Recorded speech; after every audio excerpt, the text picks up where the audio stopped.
Здравейте, приятели! Както сме говорили в предишните видеа, така искам да подчертая отново, че здравето е лична отговорност на всеки от нас.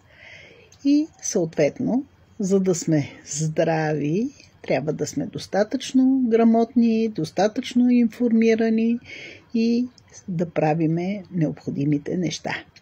В тази връзка ще бъде и днешното ни видео. Днешното ни видео ще разглежда причините, които могат да водят до неусвояване на хранителните вещества и съответно до липса на хранителни вещества в нашия организъм. Подчертавам, вашия организъм, вашите клетки много често може да са гладни, не защото не ядете храните, с които да им доставяте хранителни вещества. Вашите клетки може да са гладни и защото тези хранителни вещества не се усвояват от вашия организъм. Какви са обикновено най-често причините, които пречат на организма ни да усвои хранителните вещества от храната, която приемате? Първата причина, и много често срещана, това е, че се храним с неподходящите храни. Не избираме достатъчно непреработени, чисти и пресни храни. По тая тема съм говорила много. Друга причина може да е неправилното комбиниране на храните. Може в много редки случаи количеството на приеманите храни да не е достатъчно. Може да бъде създадена такава среда в нашия организъм, която пречи хранителните вещества да бъдат усвоени. Т.е. в организма да са налични множество вредни бактерии, вируси, паразити. Може да ни липсват полезни бактерии в червата. За това също сме говорили. Може организма ни да е задръстен от члаки, токсини и тежки метали. За това също сме говорили.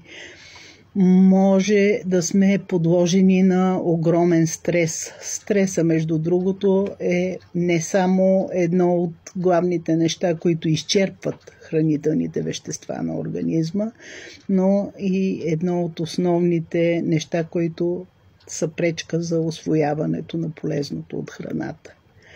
Може да се дължи неусвояването на храносмилателни проблеми. Това е тема, за която също много сме говорили.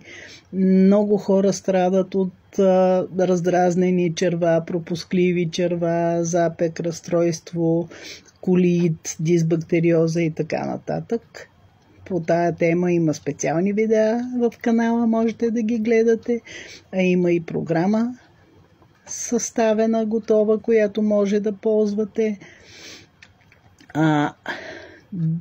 Другата причина, също не е маловажна, че в много от храните, които консумираме, въпреки че си мислим, че има основни хранителни вещества, витамини, минерали и така нататък, благодарение на съвременния начин на отглеждане и на обеднелите почви в тези растения основно не се съдържат необходимите хранителни вещества. За щастие можем да си ги набавиме липсващите неща с подходящи добавки. И тук подчертавам подходящи, защото неправилно подбраните хранителни добавки могат също да доведат до хранителни дефицити в организма. За да определите кои са правилните добавки, най-добре е да се консултирате с специалист по отношение на храненето, а може и да се наложи да ви бъдат направени определени изследвания. Ензимите във вашия организъм също може да са недостатъчно активни и недостатъчни, може да се налага да приемате допълнително ензими, за да се разгражда и усвоява храната.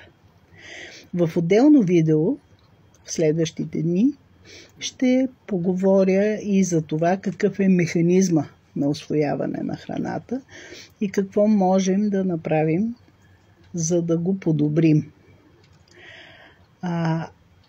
До тук ще приключа с това видео, в което разглеждам причините. По-нататък ще говорим и за това какво трябва да правиме, за да отстраним тези причини. Така, за днеска ще приключа до тук. Надявам се да потърсите вашите причини, кои са, в коя група влизат, и да ми пишете дали вашето видео ви е било полезно.